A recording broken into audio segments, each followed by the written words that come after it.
ದಕ್ಷಿಣ ಕನ್ನಡ ಜಿಲ್ಲಾ ಕೇಂದ್ರ ಸಹಕಾರಿ ಬ್ಯಾಂಕ್ ವತಿಯಿಂದ ಉಡುಪಿ ಶ್ರೀ ಪೇಜಾವರ ಮಠದ ಪರಮಪೂಜ್ಯ ಶ್ರೀ ವಿಶ್ವಪ್ರಸನ್ನ ತೀರ್ಥ ಶ್ರೀಪಾದರಿಗೆ ಗುರುವಂದನೆ ಹಾಗೂ ಅಯೋಧ್ಯೆ ಶ್ರೀರಾಮ ಮಂದಿರ ನಿರ್ಮಾಣಕ್ಕೆ ನಿಧಿ ಸಮರ್ಪಣೆ ಮತ್ತು ಸಹಕಾರ ರತ್ನ ಡಾಕ್ಟರ್ ಎಂಎನ್ ರಾಜೇಂದ್ರ ಕುಮಾರ್ ಅವರ 72ರ ಹುಟ್ಟುಹಬ್ಬ ಸಂಭ್ರಮದ ಅಭಿವಂದನಾ ಕಾರ್ಯಕ್ರಮವು ನಡೆಯಿತು.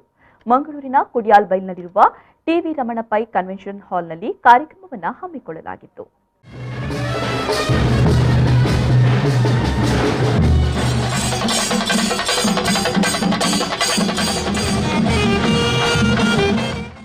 ಮೊದಲು ಪರಮಪೂಜ್ಯ ಶ್ರೀ ವಿಶ್ವಪ್ರಸನ್ನ ತೀರ್ಥ ಶ್ರೀಪಾದರನ್ನ ರಥದಲ್ಲಿ ಕುಳ್ಳಿರಿಸಿ ಮೆರವಣಿಗೆಯಲ್ಲಿ ಅದ್ಧೂರಿಯಾಗಿ ಕರೆತರಲಾಯಿತು.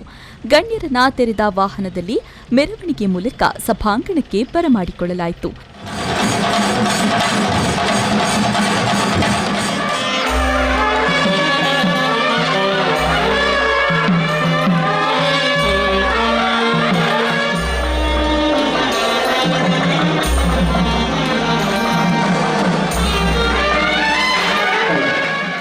ಬಳಿಕ ನಡೆದ ಕಾರ್ಯಕ್ರಮವನ್ನು ಉಡುಪಿ ಪೇಜಾವರ ಮಠದ ಪರಮಪೂಜ್ಯ ಶ್ರೀ ವಿಶ್ವಪ್ರಸನ್ನ ತೀರ್ಥ ಶ್ರೀಪಾದರು ಸಹಿತ ಗಣ್ಯರು ದೀಪ ಬೆಳಗಿಸುವ ಮೂಲಕ ಉದ್ಘಾಟಿಸಿದರು.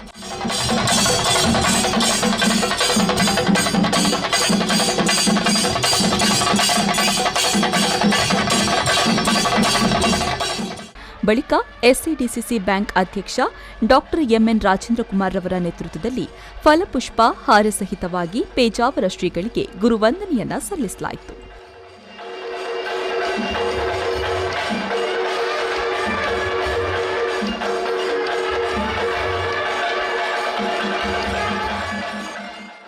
ಬಳಿಕ ಅಯೋಧ್ಯೆ ಶ್ರೀರಾಮ ಮಂದಿರ ನಿರ್ಮಾಣಕ್ಕೆ 1,01,11,072 ರೂಪಾಯಿಗಳ ದೇಣಿಗೆಯನ್ನ ಚೆಕ್ ರೂಪದಲ್ಲಿ ಶ್ರೀಗಳಿಗೆ ಹಸ್ತಾಂತರಿಸಲಾಯಿತು.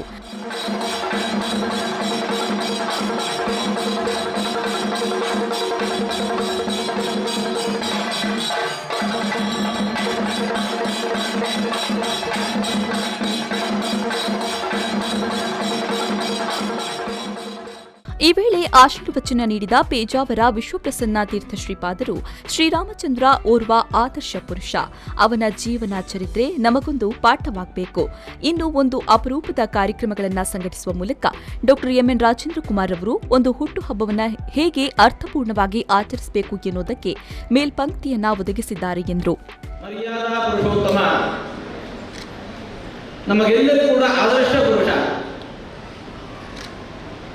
ಅವನ ಹೆಸರೇ ಹೇಳುವುದು ರಾಮ.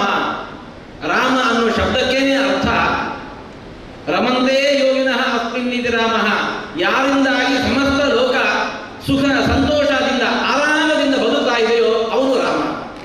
ಅಂತಹ ಶ್ರೀರಾಮಚಂದ್ರ ನಮಗೆಲ್ಲರಿಗೂ ಕೂಡ ಆದರ್ಶ ಪುರುಷನಾಗಿದ್ದಾನೆ. ರಾಮ ಮಂದಿರ ನಿರ್ಮಾಣದ ಜೊತೆಗೆ ನಮ್ಮ ಜವಾಬ್ದಾರಿ ಮುಗಿಯಲಿಲ್ಲ.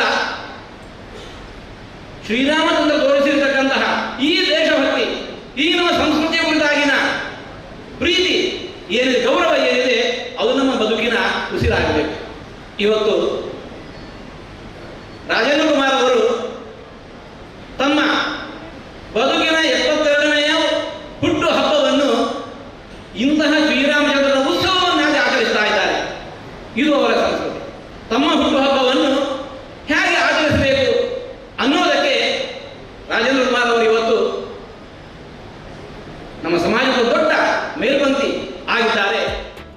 ಬಳಿಕ ಅಭಿವಂದನಾ ಭಾಷಣ ಮಾಡಿದ ಆಳ್ವಾಸ ಶಿಕ್ಷಣ ಪ್ರತಿಷ್ಠಾನದ ಅಧ್ಯಕ್ಷ ಡಾಕ್ಟರ್ ಮೋಹನ್ ಆಳ್ವಾ ಅವರು, ಡಾಕ್ಟರ್ ಎಂಎನ್ ರಾಜೇಂದ್ರ ಕುಮಾರ್ ಅವರು ಝೀರೋ ಇರುವವರನ್ನ ಹೀರೋ ಮಾಡುವ ಗುಣವನ್ನ ಹೊಂದಿದ್ದಾರೆ.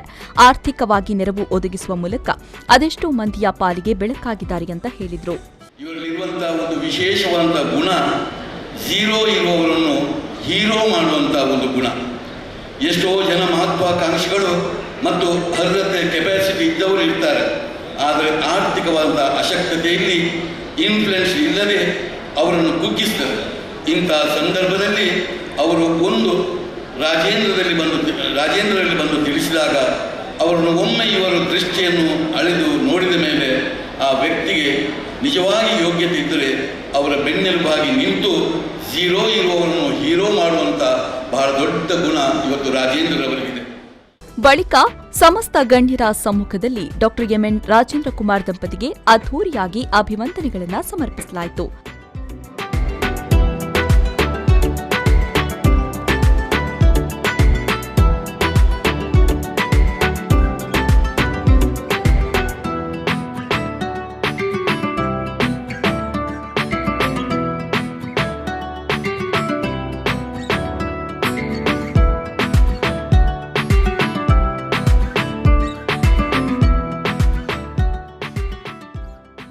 ಬಳಿಕ ಮಾತನಾಡಿದ ಜಿಲ್ಲಾ ಉಸ್ತುವಾರಿ ಸಚಿವ ಕೋಟ ಶ್ರೀನಿವಾಸ್ ಪೂಜಾರಿ ಅವರು ಡಾಕ್ಟರ್ ಎಂಎನ್ ರಾಜೇಂದ್ರ ಕುಮಾರ್ ಅವರು ಸಾರ್ವಜನಿಕ ವೇದಿಕೆಯಲ್ಲಿ ಅಯೋಧ್ಯೆ ಶ್ರೀರಾಮ ಮಂದಿರಕ್ಕೆ ದೇಣಿಗೆಯನ್ನು ನೀಡುವ ಮೂಲಕ ಎಲ್ಲ ಧರ್ಮ, ಎಲ್ಲ ಪಕ್ಷ, ಎಲ್ಲ ವ್ಯಕ್ತಿಗಳು ಕೂಡ ಅಯೋಧ್ಯೆಯ ಶ್ರೀರಾಮ ಮಂದಿರವನ್ನ ಪ್ರೀತಿಯಿಂದ ಸ್ವಾಗತಿಸುತ್ತಾರೆ ಎನ್ನುವ ಭಾವನೆ ವ್ಯಕ್ತವಾಗಲು ಕಾರಣವಾದರು ಅಂತ ಹೇಳಿದರು. ರಾಜೇಂದ್ರ ಕುಮಾರ್ ಅವರು ಇವತ್ತು ಸಾರ್ವಜನಿಕ ವೇದಿಕೆಯಲ್ಲಿ ಶ್ರೀರಾಮ ಮಂದಿರಕ್ಕೆ ಪೇಜಾವರ ಶ್ರೀಗಳ ಮೂಲಕ ಕೊಟ್ಟಿರುವಂತಹ ದೇಣಿಗೆ ಇದೆಯಲ್ಲ, ಇದರ ಮೂಲಕ ಎಲ್ಲ ಧರ್ಮ, ಎಲ್ಲ ಪಕ್ಷ, ಎಲ್ಲ ವ್ಯಕ್ತಿಗಳು ಕೂಡ ಅಯೋಧ್ಯೆಯಲ್ಲಿ ಶ್ರೀರಾಮ ಮಂದಿರವನ್ನು ಅತ್ಯಂತ ಪ್ರೀತಿಯಿಂದ ಸ್ವಾಗತಿಸುತ್ತಾರೆ ಮತ್ತು ಅಭಿನಂದಿಸುತ್ತಾರೆ ಅನ್ನುವಂಥ ಭಾವನೆಗಳು ವ್ಯಕ್ತ ಆಗಲಿಕ್ಕೆ ಕಾರಣ ಆಯಿತು ಅನ್ನೋದನ್ನ ಅತ್ಯಂತ ಹೆಮ್ಮೆಯಿಂದ, ಅಭಿಮಾನದಿಂದ ನಾನು ತಿಳ್ಕೊಂಡು. ಬಳಿಕ ಮಾತನಾಡಿದ ರಾಜ್ಯ ಗಣಿ ಮತ್ತು ಭೂವಿಜ್ಞಾನ ಸಚಿವ ಮುರುಗೇಶ್ ನಿರಾಣಿ ಅವರು ಡಾಕ್ಟರ್ ರಾಜೇಂದ್ರ ಕುಮಾರ್ ಅವರು ಇಂದು ಕೇವಲ ಕರಾವಳಿಗೆ ಸೀಮಿತರಾದ ವ್ಯಕ್ತಿಯಲ್ಲ, ಉತ್ತರ ಕರ್ನಾಟಕಕ್ಕೂ ಸಾಕಷ್ಟು ಕೊಡುಗೆಗಳನ್ನು ನೀಡಿದ್ದಾರೆ ಅಂತ ಹೇಳಿದರು. ರಾಜೇಂದ್ರ ಕುಮಾರ್ ಅವರ ಬಗ್ಗೆ ನಡೆದು ಬಂದ ದಾರಿಯ ಬಗ್ಗೆ ಬಹಳ ವಿಶೇಷವಾಗಿರುತ್ತದೆ ಹೇಳಿದ್ದಾರೆ. ಡಾಕ್ಟರ್ ರಾಜೇಂದ್ರ ಕುಮಾರ್ ಅವರು ಕೇವಲ ಈ ಕೋಸ್ಟಲ್ ಏರಿಯಾ, ಈ ಮಂಗಳೂರು ಬಾರಿಗೆ ಮಾತ್ರ ಸೀಮಿತವಾಗಿರಲಾರದೇ ಅವರು ಉತ್ತರ ಕರ್ನಾಟಕದ ಜನರಿಗೂ ಸಹಿತ ಒಬ್ಬರು ಆದರ್ಶ ವ್ಯಕ್ತಿ ಅಂತ ಹೇಳಿದರೆ ತಪ್ಪಾಗಲಿಕ್ಕಿಲ್ಲ ಅನ್ನೋ ಮಾತನ್ನು ಬಹಳ ಅಭಿಮಾನದಿಂದ ಇವತ್ತಿನ ಸಂದರ್ಭದಲ್ಲಿ ಹೇಳ್ತಾ ಇದ್ದಾರೆ. ಅಭಿವಂದನೆಗಳನ್ನು ಸ್ವೀಕರಿಸಿ ಮಾತನಾಡಿದ ಡಾಕ್ಟರ್ ಎಂಎನ್ ರಾಜೇಂದ್ರ ಕುಮಾರ್ ಅವರು ಸಮಾಜದಲ್ಲಿ ನಾವು ಬದುಕಬೇಕು, ಇನ್ನೊಬ್ಬರು ಬದುಕಲು ಬಿಡಬೇಕು, ಆಗ ಮಾತ್ರ ಸಮಾಜ ಬೆಳೆಯಲು ಸಾಧ್ಯ. ಸಹಕಾರಿ ಕ್ಷೇತ್ರದ ಚಿಹ್ನೆಯೂ ಅದುವೇ. ಹೀಗೆ ಇಡೀ ದೇಶದಲ್ಲಿ ಸಹಕಾರಿ ಕ್ಷೇತ್ರಕ್ಕೆ ಮಾದರಿಯಾಗುವಂತೆ ಶ್ರೀರಾಮ ಮಂದಿರಕ್ಕೆ ನಿಧಿ ಸಮರ್ಪಣೆ ಮಾಡಿದ್ದೇವೆ ಅಂತ ಹೇಳಿದರು. ನಾವು ಬದುಕಬೇಕು, ಇನ್ನೊಬ್ಬರನ್ನು ಬದುಕಿಸಬೇಕು, ಬದುಕಲು ಬಿಡಬೇಕು, ಆಗ ಮಾತ್ರ ಈ ಸಮಾಜ ಅನ್ನುವಂಥದ್ದು ಬೆಳೀಲಿಕ್ಕಾಗ್ತದೆ. ಸಹಕಾರಿ ಕ್ಷೇತ್ರದ ಚಿಹ್ನೆಯೇ ಹಸ್ತವನ್ನು ಜೋಡಿಸುವಂಥ ಚಿಹ್ನೆ. ಹಸ್ತವನ್ನು ಜೋಡಿಸಿ ಜೋಡಿಸಿ ಜೋಡಿಸಿ ಇಡೀ ದೇಶವನ್ನು ಜೋಡಿಸುವಂಥ ಕೆಲಸ ಸಹಕಾರಿ ಕ್ಷೇತ್ರದಲ್ಲಿ ಮಾಡಲಿಕ್ಕೆ ಸಾಧ್ಯತೆ ಇದೆ. ಹಾಗಾಗಿ ನಾವು ಇವತ್ತು ಇಲ್ಲಿ ದೇಶದಲ್ಲಿ ಮೊದಲ ಬಾರಿಗೆ ಸಹಕಾರಿ ಕ್ಷೇತ್ರದಿಂದ ಎಲ್ಲರಿಗೂ ಮಾದರಿಯಾಗುವ ರೀತಿಯಲ್ಲಿ ನಾವು ಶ್ರೀರಾಮನ ಮಂದಿರಕ್ಕೆ ನಿಧಿ ಸಮರ್ಪಣೆ ಮಾಡಿದ್ದೇವೆ. ಕರ್ನಾಟಕ ರಾಜ್ಯ ಸಹಕಾರಿ ಅಪೆಕ್ಸ್ ಬ್ಯಾಂಕ್ ನಿಯಮಿತ ಇದರ ಅಧ್ಯಕ್ಷರಾದ ಹಾಗೂ ಶಾಸಕರಾದ ಬೆಳ್ಳಿ ಪ್ರಕಾಶ್, ಬಿಜೆಪಿ ರಾಜ್ಯಾಧ್ಯಕ್ಷ ನಳಿನ್ ಕುಮಾರ್ ಕಟೀಲು, ಮಂಗಳೂರು ದಕ್ಷಿಣ ಕ್ಷೇತ್ರದ ಶಾಸಕ ಡಿ ವೇದವ್ಯಾಸ್ ಕಾಮತ್, ಕ್ಯಾಂಪ್ಕೋ ಅಧ್ಯಕ್ಷ ಕಿಶೋರ್ ಕುಮಾರ್ ಕುಡ್ಗಿ, ದಕ್ಷಿಣ ಕನ್ನಡ ಸಹಕಾರಿ ಹಾಲು ಉತ್ಪಾದಕರ ಒಕ್ಕೂಟದ ಅಧ್ಯಕ್ಷರಾದ ರವಿರಾಜ್ ಹೆಗ್ಡೆ ಕೊಡವೂರು, ಗುರುವಂದನಾ ಸಮಿತಿ ಅಧ್ಯಕ್ಷರಾದ ಐಕಳ ಬಾವ ದೇವಿ ಪ್ರಸಾದ್ ಶೆಟ್ಟಿ ಬೆಳಪು, ಕಾರ್ಯಾಧ್ಯಕ್ಷರಾದ ಶಶಿಕುಮಾರ್ ರೈ ಬಾಲ್ಯುಟ್ಟು, ಪ್ರಧಾನ ಕಾರ್ಯದರ್ಶಿ ಭಾಸ್ಕರ್ ಎಸ್ ಕೋಟ್ಯಾನ್ ಮತ್ತು ಸಮಿತಿ ಸದಸ್ಯರು ಸೇರಿದಂತೆ ಹಲವು ಗಣ್ಯರು ಉಪಸ್ಥಿತರಿದ್ದರು. ನಾಗರಾಜ್, ವಿ4 ನ್ಯೂಸ್, ಮಂಗಳೂರು.